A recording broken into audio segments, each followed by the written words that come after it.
ನಮಸ್ಕಾರ ಸ್ನೇಹಿತರೆ, ಎಲ್ಲರಿಗೂ ನಮಸ್ತೆ. ದುರ್ಗಾಜಿ ಅನ್ಲಾಕ್ಸ್ಗೆ ಸ್ವಾಗತ. ಇವತ್ತು ನಾವು ಈರುಳ್ಳಿ ಪಕೋಡದಲ್ಲಿ ನಾವು ಹೆಸರುಬೇಳೆಯನ್ನು ಹಾಕಿಬಿಟ್ಟು ಮಾಡಿದರೆ ಯಾವ ರೀತಿಯಾಗಿರುತ್ತೆ, ಎಷ್ಟು ರುಚಿಯಾಗಿರುತ್ತೆ ಅನ್ನೋದು ನಾನು ಇವತ್ತು ನಿಮಗೆ ತಿಳಿಸ್ಕೊಡ್ತಾ ಇದ್ದೀನಿ. ತುಂಬಾ ಟೇಸ್ಟಿಯಾಗಿ ಬರುತ್ತೆ. ನಾವು ಯಾವಾಗಲೂ ಬರೀ ಈರುಳ್ಳಿ ಪಕೋಡವನ್ನು ಮಾತ್ರ ಮಾಡ್ತೀವಿ, ಅದರಲ್ಲಿ ಹೆಸರುಬೇಳೆನ ನಾವು ಹಾಕಿ ಯಾವ ರೀತಿಯಾಗಿ ಟೇಸ್ಟ್ ಇದೆ ಅಂತ ನಮಗೆ ಗೊತ್ತಿರಲ್ಲ. ನೀವು ಒಂದ್ಸಾರಿ ಹಾಕ್ಬಿಟ್ಟು ಟ್ರೈ ಮಾಡಿ ನೋಡಿ, ತುಂಬಾ ಚೆನ್ನಾಗಿ ಬರುತ್ತೆ. ಒಂದೇ 1 ಟೇಬಲ್ ಸ್ಪೂನು ಹೆಸರುಬೇಳೆನ ಉಪಯೋಗಿಸ್ಕೊಂಡು ಇಷ್ಟು ರುಚಿಯಾಗಿ ಪಕೋಡ ಬರ್ತಾವೆ ಅಂತ ಗೊತ್ತೇ ಇರೋದಿಲ್ಲ. ನೀವು ಹಾಕಿ ಮಾಡಿ ನೋಡಿದರೆ ನೀವು ಮತ್ತೆ ಕೂಡ ಮಾಡೋಕ್ಕೆ ಇಷ್ಟಪಡ್ತೀರಾ, ಅಷ್ಟು ಚೆನ್ನಾಗಿ ಬರ್ತವೆ. ಮೊದಲಿಗೆ ನಾವು ಒಂದು ಈರುಳ್ಳಿಯನ್ನು ಹೆಚ್ಚಿಬಿಟ್ಟು ಈ ರೀತಿಯಾಗಿ ಸ್ವಲ್ಪ ಉಪ್ಪನ್ನು ಹಾಕಿಬಿಟ್ಟು ಒಂದು 5 ನಿಮಿಷ ನಾವು ಹಾಗೆ ಇಡಬೇಕು. ಈ ರೀತಿಯಾಗಿ ಇಡೋದ್ರಿಂದ ಈರುಳ್ಳಿಗೆ ಉಪ್ಪು ಕೂಡ ಚೆನ್ನಾಗಿ ಹತ್ತುತ್ತೆ ಮತ್ತು ಈರುಳ್ಳಿಯಲ್ಲಿರುವಂಥ ನೀರಿನಂಶ ಕೂಡ ಬಿಟ್ಕೊಳ್ಳುತ್ತೆ. ತುಂಬಾ ಚೆನ್ನಾಗಿ ಬರ್ತವೆ. ಒಂದು 5 ನಿಮಿಷ ಈ ರೀತಿಯಾಗಿ ಇಡಬೇಕು. ನೋಡಿ, ಇವಾಗ ನಾನು ಒಂದು 5 ನಿಮಿಷ ಆದಮೇಲೆ ನೋಡ್ತಾ ಇದ್ದೀನಿ, ಎಲ್ಲ ನೀರಿನಂಶ ಅದು ಈ ರೀತಿಯಾಗಿ ಬಿಟ್ಕೊಂಡಿದ್ದೀನಿ ಉಪ್ಪು ಹಾಕೋದ್ರಿಂದ. ಇದಕ್ಕೆ ನಾವು ಇವಾಗ ಹೆಚ್ಚಿಟ್ಕೊಂಡಿರುವಂಥ ಒಂದು ಸ್ವಲ್ಪ ಸಬ್ಬಸಿಗೆ ಸೊಪ್ಪು, ಸ್ವಲ್ಪ ಕೊತ್ತಂಬರಿ, ಒಂದು ಮೆಣಸಿನ್ಕಾಯಿ, ಕೊತ್ತಂಬರಿ, ಸ್ವಲ್ಪ ಜೀರಿಗೆ, ಸ್ವಲ್ಪ ಕಾಳು, ಒಂದೇ 1 ಟೇಬಲ್ ಸ್ಪೂನಷ್ಟು ನಾವು ಅಕ್ಕಿ ಹಿಟ್ಟನ್ನು ಹಾಕೋದ್ರಿಂದ ಗರಿ ಗರಿಯಾಗಿ ಬರ್ತಾವೆ ಪಕೋಡ. ಒಂಥರ ಡಿಫ್ರೆಂಟಾಗಿ ಟೇಸ್ಟ್ ಇರುತ್ತೆ. ನೀವು ಒಂದು ಸಾರಿ ಟ್ರೈ ಮಾಡಿ ನೋಡಿ, ತುಂಬಾ ಚೆನ್ನಾಗಿ ಬರ್ತವೆ. ಅದಕ್ಕೋಸ್ಕರ ನೀವು ಒಂದು ಸಾರಿ ಟ್ರೈ ಮಾಡಿಬಿಟ್ಟು ಕಮೆಂಟಲ್ಲಿ ಯಾವ ರೀತಿಯಾಗಿ ಬಂದಿದೆ ಅಂತ ತಿಳಿಸಿ. ನೋಡಿ, ಈ ರೀತಿಯಾಗಿ ನಾವು ಎಲ್ಲವನ್ನು ಹಾಕಿಬಿಟ್ಟು ಈ ರೀತಿಯಾಗಿ ನಾವು ನೀಟಾಗಿ ಕಲಿಸ್ಕೋಬೇಕು.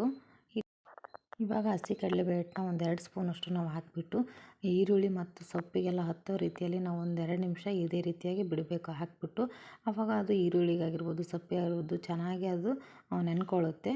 ಈ ರೀತಿಯಾಗಿ ನಾವು ಬಿಟ್ಬಿಟ್ಟು ಒಂದು 2 ನಿಮಿಷ ಆದಮೇಲೆ ಈ ರೀತಿ ಆಗಿರುತ್ತೆ. ಇದಕ್ಕೆ ಮತ್ತೆ ನಾವು ಹಿಟ್ಟನ್ನು ಸೇರಿಸ್ಬಿಟ್ಟು ಚೆನ್ನಾಗಿ ಮಿಕ್ಸ್ ಮಾಡಬೇಕು. ಇವಾಗ ನಾವು ನೆನೆಸಿಟ್ಕೊಂಡಿರುವಂಥ 1 ಟೇಬಲ್ ಸ್ಪೂನಷ್ಟು ಹೆಸರುಬೇಳೆನ ಇದಕ್ಕೆ ಹಾಕಬೇಕು. ನೀವು ನಿಜವಾಗ್ಲೂ ಹೆಸರುಬೇಳೆನ ಒಂದು ಸಾರಿ ಟ್ರೈ ಮಾಡಿ ನೋಡಿ.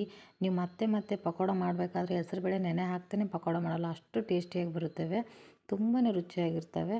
ನೋಡಿ, ಈ ರೀತಿಯಾಗಿ ಇವಾಗ ಸ್ವಲ್ಪ ಉಪ್ಪು ಇನ್ನು ಸ್ವಲ್ಪ ಹಾಕ್ಕೊತಾ ಇದ್ದೀನಿ. ನಿಮಗೆ ಟೇಸ್ಟ್ ನೋಡಿಬಿಟ್ಟು ಉಪ್ಪು ಆಗಿರ್ಬೋದು, ನಿಮಗೆ ಇನ್ನು ಸ್ವಲ್ಪ ಗಟ್ಟಿ ಅನಿಸಿದ್ರೆ ಇನ್ನು ಸ್ವಲ್ಪ ಹಿಟ್ಟಾಗಿರ್ಬೋದು ಹಾಕ್ಕೊಂಬಿಟ್ಟು ಚೆನ್ನಾಗಿ ನಾವು ಮಿಕ್ಸ್ ಮಾಡ್ತಾ ಈ ರೀತಿಯಾಗಿ ಕಲಿಸ್ಬೇಕು.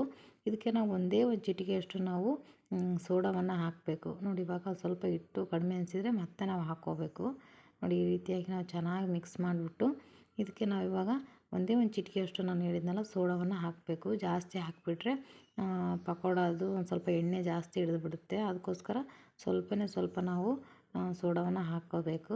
ನೋಡಿ, ಈ ರೀತಿಯಾಗಿ ನಾನು ಚೆನ್ನಾಗೆಲ್ಲ ಮಿಕ್ಸ್ ಮಾಡಿಬಿಟ್ಟು ಇವಾಗ ಇದಕ್ಕೆ ನಾವು ಬಿಸಿ ಮಾಡಿಟ್ಕೊಂಡಿರುವಂತಹ ಕಾದಿರುವಂತಹ ಎಣ್ಣೆಯನ್ನು ಸ್ವಲ್ಪ ನಾವು ಇದಕ್ಕೆ ಹಾಕಬೇಕು.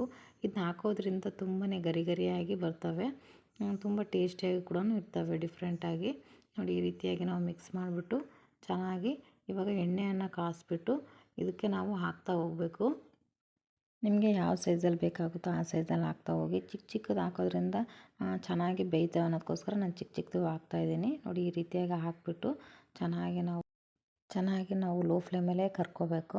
ನೋಡಿ, ನೀವು ನಮ್ಮ ಚಾನಲ್ನ ಫಸ್ಟ್ ಟೈಮ್ ನೋಡ್ತಾ ಇದ್ದರೆ ಸಬ್ಸ್ಕ್ರೈಬ್ ಆಗಿ. ನಿಮ್ಗೆ ಈ ವಿಡಿಯೋ ಇಷ್ಟ ಆದರೆ ಲೈಕ್ ಮಾಡೋದನ್ನ ಮರಿಬೇಡಿ, ಬೆಲ್ ಐಕನ್ನ ಪ್ರೆಸ್ ಮಾಡಿ ಅಂತ ಹೇಳ್ತಾ. ನೋಡಿ, ಈ ರೀತಿಯಾಗಿ ನಾವು ಲೋ ಫ್ಲೇಮಲ್ಲೇ ಈ ರೀತಿಯಾಗಿ ಪಕೋಡವನ್ನು ನೀಟಾಗಿ ನಾವು ಕರ್ಕೋಬೇಕು. ನಿಮಗೆ ಇದೇ ರೀತಿಯಾದಂಥ ಅನೇಕ ವಿಡಿಯೋಗಳಾಗಿರ್ಬೋದು ನಮ್ಮ ಚಾನಲಲ್ಲಿ ಸಿಗ್ತಾ ಹೋಗ್ತವೆ. ನಮ್ಮ ಚಾನಲ್ನ ವಿಸಿಟ್ ಆಗಿ ಒಂದು ಸಾರಿ.